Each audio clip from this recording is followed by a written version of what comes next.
Boa noite, meus irmãos, novamente, né? Privilégio estar com vocês, poder ter essa oportunidade de compartilhar um pouco da palavra do Senhor, né?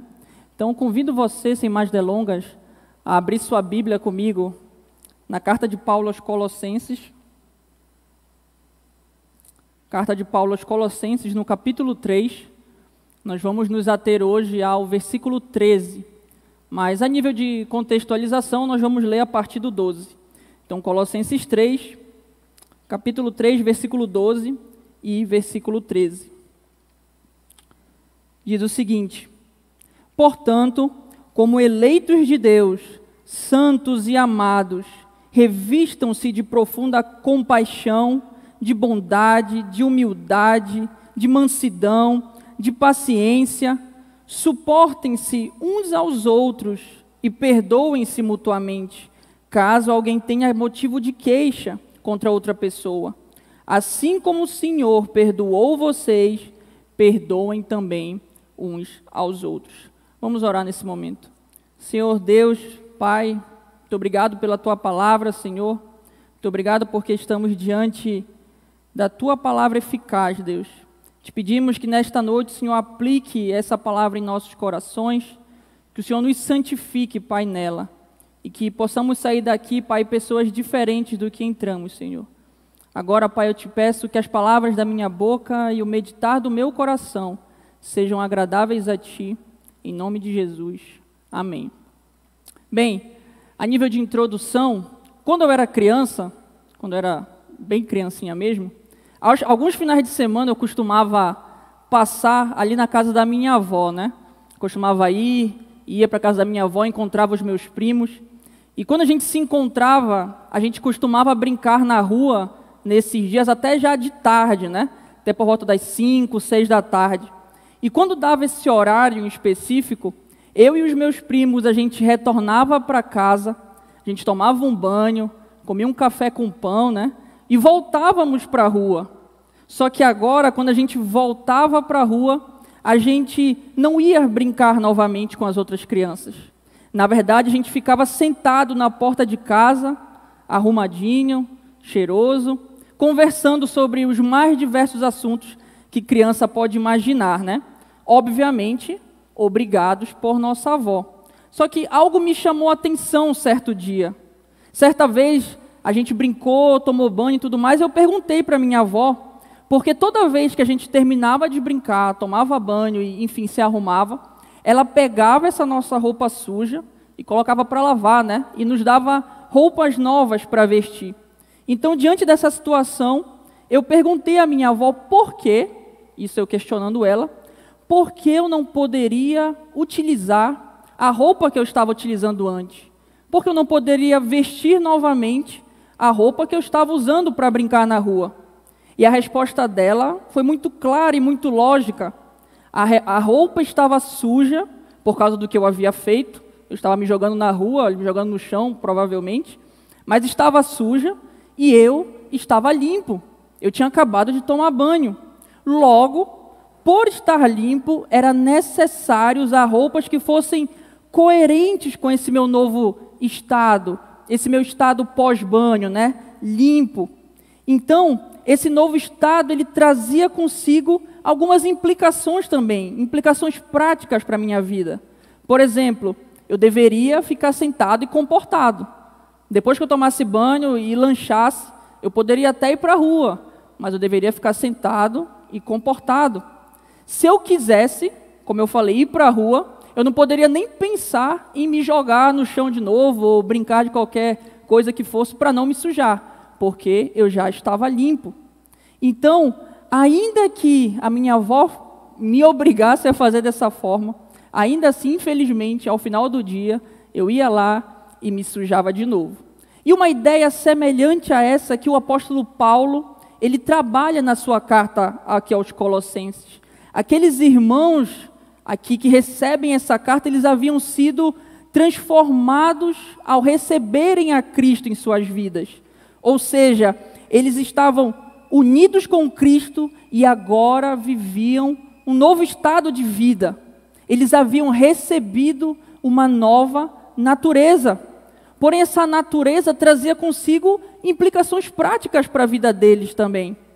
Assim, se revestir dessa nova natureza, que é recebida ao aceitarmos a Jesus e por meio da operação do Espírito Santo, precisa resultar em atitudes práticas na nossa vida também.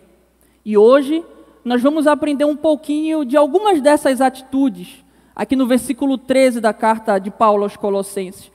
2 dessas atitudes, para ser mais específico.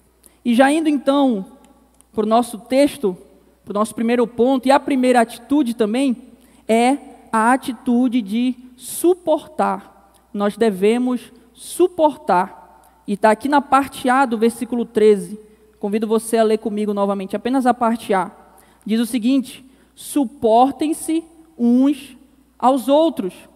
Paulo, aqui no versículo 13, ele continua a lista de virtudes que ele iniciou no versículo 12, que diz novamente: portanto, como eleitos de Deus, santos e amados, revistam-se de profunda compaixão, bondade, de humildade, mansidão e paciência, onde essas virtudes que nós acabamos de ler e aqui listadas, elas são a demonstração da maneira prática de como viver o argumento que Paulo apresentou no capítulo 2 da carta aos Colossenses, que resumidamente ensina que aqueles que recebem a Cristo, recebem também uma nova natureza em Cristo, e agora devem se despir de sua antiga natureza e se revestir dessa nova natureza. Ou seja, viver de maneira coerente com as atitudes e as virtudes que o próprio Cristo demonstrou em sua vida terrena. Na verdade, Paulo está exortando aqueles irmãos para que eles ajam como verdadeiros servos de Deus. Em outras palavras, Paulo começa o argumento aqui no versículo 12, exortando aqueles cristãos a atuarem na prática, como pessoas que realmente creem em Jesus como seu Salvador e são recebedoras dessa nova vida. E essa exortação, ela busca chamar a atenção para o fato de que nós somos eleitos de Deus, santos e amados. E por isso, por sermos eleitos, por sermos santos e por sermos amados, devemos viver de maneira prática e de maneira coerente com essa nova vida que recebemos de Deus através da pessoa de Jesus Cristo. Lembremos que a ideia de revestir, ela faz alusão à atitude de vestir-se com outras roupas, ou seja, ter atitudes diferentes de uma vida antiga, uma vida que eu tinha antes de conhecer a Cristo, antes de receber essa nova natureza de Cristo. Então, como cristão, como é, na verdade, que nós podemos fazer isso? Como o cristão consegue aplicar na prática essa ideia que eu acabei de falar aqui? E isso é demonstrado na parte B do versículo 12, continuada aqui no versículo 13, que é o que nós vamos nos ater hoje, e finalizada no versículo 1 do capítulo 4 da carta aos Colossenses. Então, o versículo 13, ele começa com 2 imperativos, isto é, 2 comandos aos servos de Deus: suportem-se e perdoem-se. A gente deve notar, primeiramente, que ao mesmo tempo que as virtudes devem ser manifestadas pessoalmente, na minha vida particular, elas devem também ser manifestadas entre os crentes. Por isso a gente consegue perceber aqui no texto a presença do qualificativo, uns aos outros, ou mutuamente. A ideia é que os irmãos devem manifestar essas virtudes da nova natureza uns para com os outros, ou mutuamente como partes do corpo de Cristo. Suportem-se, aqui no nosso texto, no original, no grego, ele vem trazer o sentido de suportar algo desagradável ou difícil para si mesmo ou em nome de outra pessoa. Também pode ter a ideia de tolerar algo ou sustentar algo ou alguém. Logo, os cristãos, eles devem sustentar uns aos outros, ou também, podemos colocar aqui, tolerar em amor, é claro, o seu irmão. o que Paulo traz para os seus leitores não se refere simplesmente à ideia de aguentar o seu irmão, mas sim que os filhos de Deus servissem de suporte ou escora uns para os outros, tolerando mutuamente as suas debilidades, as suas fraquezas, os seus pecados, ou até mesmo suportando as debilidades, ainda que elas sejam desagradáveis ou difícil de fazer isso, ainda que seja difícil de suportar, ainda assim somos exortados a fazer. Vale ressaltar que tolerar as debilidades, tolerar as fraquezas, tolerar os pecados do próximo não significa você fechar o olho para o pecado do seu irmão. Na verdade, a Bíblia nos exorta também e nos ensina que nós devemos ir até as pessoas que pecaram e exortá-los. A gente pode ver isso lá em Mateus 18:15. Tolerar significa, na verdade, ficar firme se esses erros que o seu próximo cometeu venham a te afligir e estar pronto para exortar tal irmão. Outra ação que suportar se refere é a atitude de amparar esses irmãos aqui que nós estamos trabalhando, para que, caso eles caiam, estarmos aptos a levantá-los. E isso não é somente uma tolerância legalista para com o mais fraco, deixando essa pessoa mais fraca de lado, afastando essa pessoa do convívio da igreja e simplesmente viver a sua própria vida e deixar aquela pessoa para lá. Não! Aquele que veste a nova natureza em Cristo, aquele que se revestiu de Cristo, deve buscar ser alguém que verdadeiramente suporte os outros, ajudando-os na caminhada cristã e no processo de santificação, de maneira intencional. De maneira intencional, essa é a palavra-chave para nós. É difícil, não sejamos inocentes em pensar que isso é fácil, muito pelo contrário. Deixar de lado e, enfim, deixar nossas debilidades de lado e começar a ser afligido e suportar tudo isso não é fácil.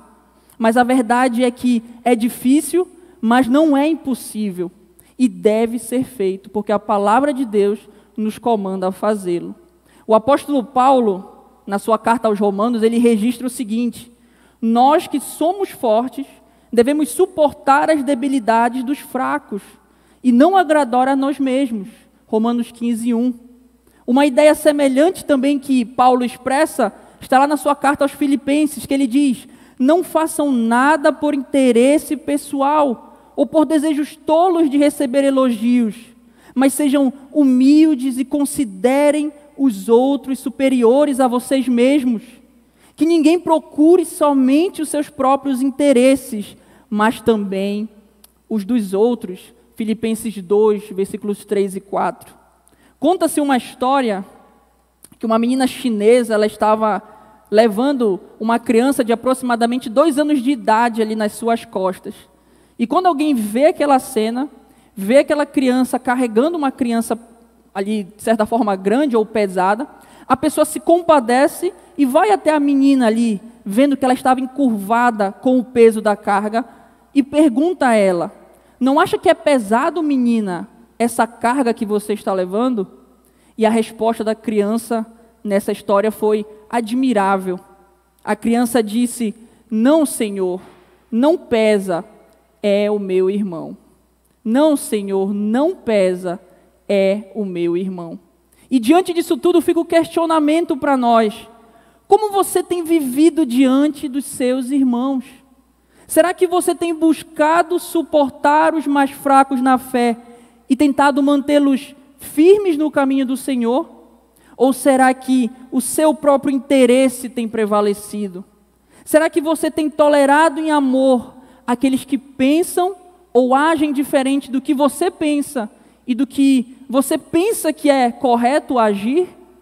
Ou será que você tem pecado se irando, não suportando e muitas vezes maldizendo essa pessoa mais fraca na fé?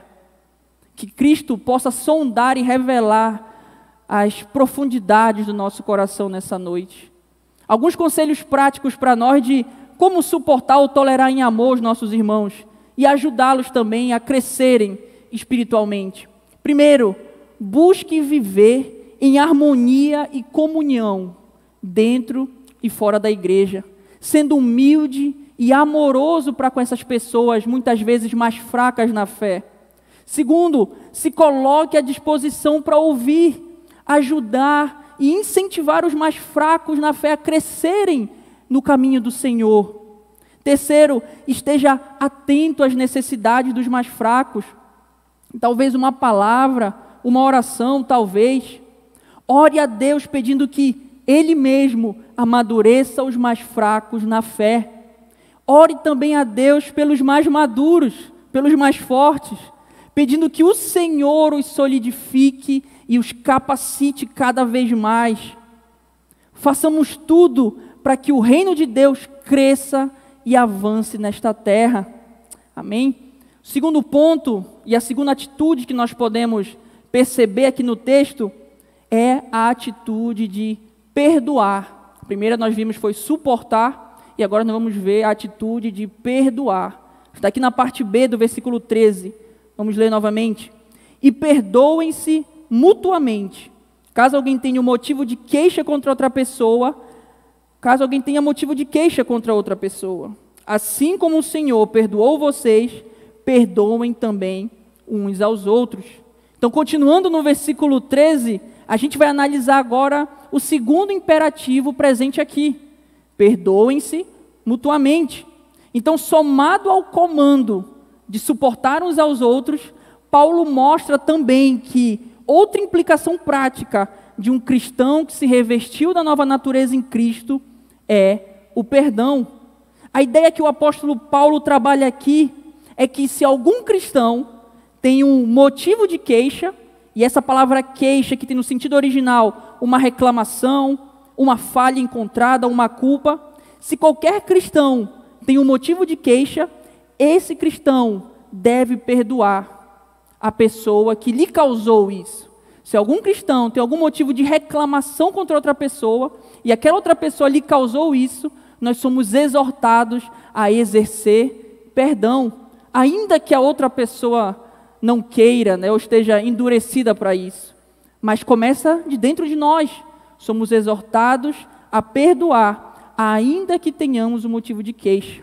Então, colocando de outra forma, ainda que o próximo, ainda que o meu irmão, ainda que aquela outra pessoa que eu conheço me dê ou nos dê uma oportunidade justa, ou, entre parênteses, um bom motivo, como a gente diz por aí, ainda assim, se essa pessoa me der um bom motivo de reclamar, de retaliar, nós devemos perdoá-lo. E o motivo para eu agir dessa forma, o motivo para eu perdoar essa pessoa também é encontrado no texto. O motivo é porque o Senhor agiu dessa forma em relação a mim. A palavra de Deus nos comanda a exercermos perdão uns para com os outros, justamente porque o próprio Senhor nos deu exemplo dessa atitude. Essa palavra aqui no nosso texto, Senhor, ela faz referência a Jesus Cristo, uma vez que esse título, Senhor, foi dado a Jesus pelo próprio Deus Pai, ao Jesus ser tremendamente exaltado após a sua tremenda humilhação. Isso a gente consegue ver lá em Filipenses, capítulo 2, versículo 5 ao versículo 11. Leia comigo, Filipenses 2, versículo 5 ao versículo 11, tratando da humilhação e exaltação de Cristo. Diz o seguinte, Filipenses 2, 5 a 11. Tenham entre vocês o mesmo modo de pensar de Cristo Jesus, que mesmo existindo na forma de Deus, não considerou o ser igual a Deus algo que deveria ser retido a qualquer custo. Pelo contrário, ele se esvaziou, assumindo a forma de servo, tornando-se semelhante aos seres humanos e reconhecido em figura humana, ele se humilhou, tornando-se obediente até a morte e a morte de cruz.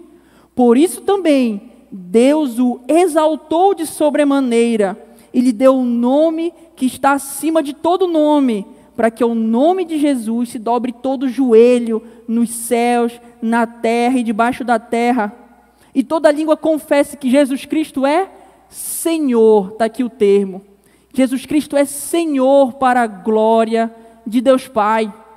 Logo, como Jesus Cristo nos perdoou, somos comandados a perdoar o próximo também. Jesus Cristo é e sempre deve ser o modelo de perdão para as nossas vidas. Podemos perceber aqui no final do versículo 13 que Paulo, ele liga as suas exortações, essas virtudes aqui, à pessoa e à obra de Cristo. As qualidades que ele destaca no versículo 12 até o versículo 1 do capítulo 4 são marcas do novo homem, são marcas da pessoa que passou pelo novo nascimento e são também atribuídas ao caráter de Cristo. Assim, quando um crente manifesta essas virtudes em si mesmo e em seu relacionamento com o próximo, dentro ou fora da igreja, esse cristão demonstra que se revestiu de Cristo Jesus. E vamos entender basicamente entendemos que Deus perdoa os seus filhos de 3 formas básicas, né? A primeira forma é que Deus perdoa os seus filhos livremente. Deus não é obrigado a nos perdoar, mas Ele faz isso pela sua própria vontade.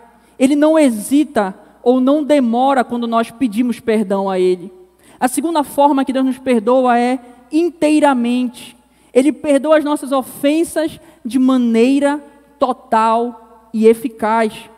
Ou seja, todas as ofensas que foram, que são e que serão cometidas pelos seus filhos foram lançadas e pagas sobre Jesus Cristo na cruz do Calvário. E a terceira forma que Deus ama os seus filhos, demonstra esse amor perdoando os seus filhos, é para sempre. Ele perdoa de modo que os nossos pecados, eles são jogados no mar do esquecimento. Ou seja, o seu perdão é eterno, permanente e eficaz. Só que nós sabemos que não temos possibilidade, nunca conseguiremos, por causa da nossa natureza limitada, a exercer um perdão igual ou na mesma medida que Cristo exerceu sobre nós. Porém, a ação de perdoar aqueles que fazem algo contra mim deve, ainda assim, ser manifestada em minha vida. Novamente, por 2 motivos. Primeiro, é um comando do Senhor aos seus filhos. E segundo, a presença do Espírito Santo que habita nos crentes capacita eles a agirem dessa forma. Você perdoa não porque você é bom ou porque você tem uma grande capacidade, um grande coração. Na verdade, você perdoa e você deve perdoar porque o Senhor perdoou você em primeiro lugar.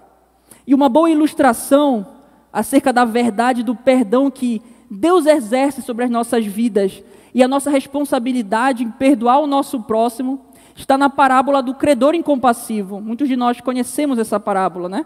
A parábola do credor incompassivo, que foi dada por Jesus como uma resposta à pergunta de Pedro de quantas vezes ele deveria perdoar aquele que pecou contra ele. Então vamos ler aqui um pouco da parábola, Mateus 18, 23 ao 35. Mateus capítulo 18, versículo 23 ao versículo 35. Parábola do credor incompassivo. Diz o seguinte: por isso, o reino dos céus é semelhante a um rei que resolveu ajustar contas com os seus servos. E passando a fazê-lo, trouxeram-lhe um que devia 10.000 talentos. Não tendo ele, porém, com o que pagar, o patrão ordenou que fossem vendidos ele, a mulher, os filhos e tudo que possuía, e que assim a dívida fosse paga. Então o servo, caindo aos pés dele, implorava: tenha paciência comigo, e eu pagarei tudo ao Senhor. E o senhor daquele servo, compadecendo-se dele, mandou-o embora e perdoou-lhe a dívida. Saindo, porém, aquele servo encontrou um dos seus conservos, que lhe devia 100 denários. Agarrando-o, começou a sufocá-lo, dizendo: paga-me o que você deve. Então o seu conservo, caindo aos pés dele, pedia: tenha paciência comigo, e eu pagarei tudo a você. Ele, porém, não quis, pelo contrário, foi e o lançou na prisão até que saldasse a dívida. Vendo os seus companheiros o que havia acontecido, ficaram muito tristes e foram relatar ao seu senhor tudo o que havia acontecido. Então o Senhor, chamando aquele servo, lhe disse: servo malvado, eu lhe perdoei aquela dívida toda porque você me implorou. Será que você também não devia ter compaixão do seu conservo, assim como eu tive compaixão de você? Indignando-se, o Senhor entregou aquele servo aos carrascos, até que lhe pagasse toda a dívida. Assim também o meu Pai, diz Jesus, que está no céu, fará com vocês, se do íntimo não perdoarem cada um a seu irmão. A verdade que essa parábola nos ensina é que o Senhor eterno, o Senhor todo-poderoso, Ele perdoou a nossa dívida infinita. E aí surge a pergunta: por que não faríamos o mesmo com as dívidas infinitamente menores dos nossos irmãos? É o questionamento que Jesus coloca ali para Pedro e para nós também. Hernandes Dias Lopes, ele diz uma frase muito interessante. Ele diz que só entram no céu os perdoados, só têm comunhão com Deus e com os irmãos os perdoadores. E aqui nós aproveitamos para abrir um parêntese. Se você que ouve essas palavras aqui que nós estamos pregando, ainda não entregou a sua vida a Cristo, cuidado, porque você ainda não foi perdoado por Deus. E esse perdão é totalmente necessário para que você seja salvo do inferno. A boa notícia é que Jesus está disponível hoje para perdoar todo aquele que nele crê. Está disponível hoje para perdoar todo aquele que depositar em Jesus as suas necessidades, a sua confiança. Não deixe para amanhã algo fundamental para a sua vida, porque talvez o amanhã não chegue para você. Talvez hoje é seu último dia. Porém, diante disso tudo, eu lhe incentivo, tome uma decisão. Fecha parênteses. Voltando para o nosso texto, então, ouvindo tudo isso, nós precisamos refletir no seguinte: avaliar como está a nossa vida e responder então, ao ouvir essas palavras, avaliar como está o nosso comportamento, responder o seguinte questionamento: eu tenho perdoado aqueles que me feriram? Eu tenho perdoado aqueles que me ofenderam? Eu tenho agido com perdão para com os meus irmãos em Cristo? Eu tenho demonstrado na prática que eu já fui perdoado? E caso a resposta seja não, seguem aqui algumas atitudes práticas de como exercer perdão uns para com os outros. Primeiro, não guarde rancor ou mágoa contra os outros. Evite guardar ou represar esses sentimentos ruins. Esteja pronto para fazer o bem a quem lhe fez o mal, mesmo se essa pessoa tiver lhe dado uma ocasião, ou de novo, um bom motivo. Esteja pronto para perdoar essa pessoa. Esteja disposto a declarar que perdoa aquela pessoa que falhou com você, que pecou contra você, quando ela lhe pedir perdão. Sempre trate tão bondosamente as pessoas como se elas não tivessem feito mal algum a você. Ainda que você saiba que essa pessoa falhou, falou mal, pecou, fez alguma coisa que você não gostou, continue tratando essa pessoa tão bondosamente, como se ela não tivesse feito mal algum. Busque em oração a ajuda do Espírito Santo para perdoar o seu irmão. E por fim, peça a Deus que conforme você a imagem de Jesus Cristo, nosso Senhor e nosso modelo. Já caminhando aqui para a conclusão, podemos resumir o que foi dito aqui nessa noite, podemos resumir em duas categorias. Para o cristão, aquela pessoa que foi salva em Cristo Jesus, que pela operação do Espírito Santo nasceu de novo e recebeu uma nova natureza, à semelhança de Cristo. Para essa pessoa, para o crente, viver de maneira coerente com essa nova natureza é totalmente necessário. Então, se nós já recebemos a Jesus como nosso Senhor e Salvador, já recebemos também uma nova vida que Ele mesmo nos dá.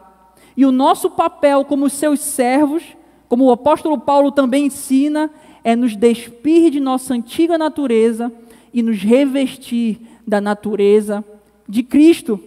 Semelhante à história que eu contei no início de quando eu era criança e tinha necessidade de me comportar de acordo com o meu estado de limpo, né, meu estado pós-banho, aqueles que são chamados de eleitos, santos e amados, eles são comandados a deixar de viver guiados pela sua natureza natural e pecaminosa, e são incentivados a viverem sendo guiados pelo Espírito Santo, através da palavra de Deus, para glorificarem o nome do Senhor e viverem de maneira santa, de maneira agradável, digna dessa nova salvação, viverem de maneira coerentes com as suas novas vestes espirituais. Para aqueles que ainda não têm a fé em Cristo, esse é o segundo grupo, o primeiro foi para os crentes, agora para você que ainda não entregou sua vida a Cristo, e você está, saiba disso, à mercê do governo do pecado sobre a sua vida, a mensagem que nós acabamos de falar deve ficar como um aviso para a sua vida. Um aviso de que o perigo é real e a necessidade é urgente. Quando olhamos para o mundo ao nosso redor, a gente consegue ver claramente que a vinda do Senhor, que a volta do Senhor é iminente. Jesus está voltando para buscar a sua igreja. Esse é o fato que nós não conseguimos negar. E a verdade é que Jesus vem para buscar as pessoas que nele creram, que nele creem e que nele depositam a sua esperança, a sua fé. E diante desse fato, que a qualquer momento pode acontecer, aqueles que percebem a sua decadência espiritual devem se arrepender de seus pecados e confessarem a Jesus como Senhor e Salvador de suas vidas. E hoje você que me escuta aqui na igreja, no YouTube, se você ainda por algum motivo não tomou essa decisão, aproveite-o hoje, aproveite este dia que Deus lhe dá, para que você tome essa atitude tão importante para a sua vida. Apenas através da salvação em Cristo e da capacitação do Espírito Santo é que nós conseguiremos suportar e ajudar o irmão mais fraco, perdoar todo aquele que nos fez algo ruim e lembrar, em primeiro lugar, que eu fui perdoado e por isso eu devo perdoar o próximo também. Que Deus nos capacite a termos atitudes de uma vida transformada. Que Ele nos abençoe. Amém. Oremos mais uma vez ao Senhor. Senhor Deus, Senhor Pai, muito obrigado, Senhor, pela Tua palavra que foi exposta diante de nós nessa noite, Senhor. Muito obrigado, Pai, porque nós cremos que a Tua palavra é viva, boa, santa e eficaz, Senhor. Ela é totalmente poderosa para convencer de nossos pecados, para transformar as nossas vidas, Senhor, e para nos fazer alcançar o conhecimento de quem Tu és, Deus, para a nossa salvação, ó Pai. O que eu te peço, Deus, é que Tu aplique essa palavra em nossas vidas nesta noite, Senhor. Que muito mais do que ouvintes, que venhamos ser praticantes, ó Deus. Nos ajuda a suportar o nosso irmão, nos ajuda a perdoar aqueles que nos ofendem, nos ajuda a lembrar, Senhor, que Tu nos perdoou em primeiro lugar, e é por isso que nós devemos perdoar o nosso irmão. Fica conosco, Deus, que a Tua palavra crie raízes dentro de nós e possa frutificar no momento correto. É o que nós te pedimos e te agradecemos por tudo. Amém.